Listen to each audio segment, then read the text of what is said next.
Hi, this is Tom Dunn. I'm a Deputy Chief with the New York City Fire Department, and I'd like to welcome all of you to Think Like an Incident Commander. Whether you're currently an incident commander, or if you're a firefighter or company officer with no intention of ever becoming an incident commander, I think we have some good relevant stuff for you in this course. Two of the main themes I'd like to hit at. Number one is to improve your ability to see the big picture at a fire or emergency operation. And by that I mean being able to look at an operation from the strategic point of view and not get lost in the specifics of the tactics that you're doing. In other words, appreciating the effects of the things you do on the fire ground. If you open a window, if you cut a roof, if you open a nozzle, you are affecting other people around you. So it's important to reinforce this big picture. The other thing I would hope to do, the second theme I hit on in the course, is to improve your ability to generally function on the fire ground. How can you best conduct yourself? How can you do a quicker, simpler, and more effective size-up?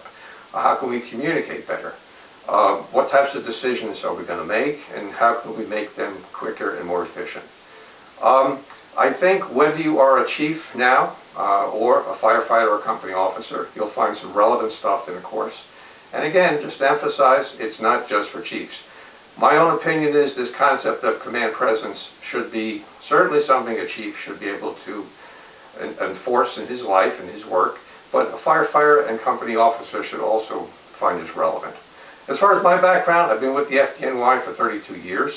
The last 17 years I've been working as a chief officer, currently assigned to a division that covers the Bronx and Manhattan. And over that period of time, I've had the opportunity to be the incident commander at a lot of fires, a lot of which fortunately went very well, some of which could have gone better. And I've learned from my mistakes, I've learned from my experience. And I'd like to pass on to you some of the lessons I've learned and some of the tools I think that you can use to make yourself a better firefighter, company officer, or chief. As far as the course structure itself, you'll find this to be a very hands-on type of course. A good section of the course is a section that I will basically hand the class over to you. You'll be giving a series of fire scenarios, and I'll ask you to function as the incident commander, to tell us what you see from a strategic point of view, what your plan is to put out the fire. So we will be using videos, case studies, fireground communications, including some of the actual Mayday communications I've had to deal with on the fireground.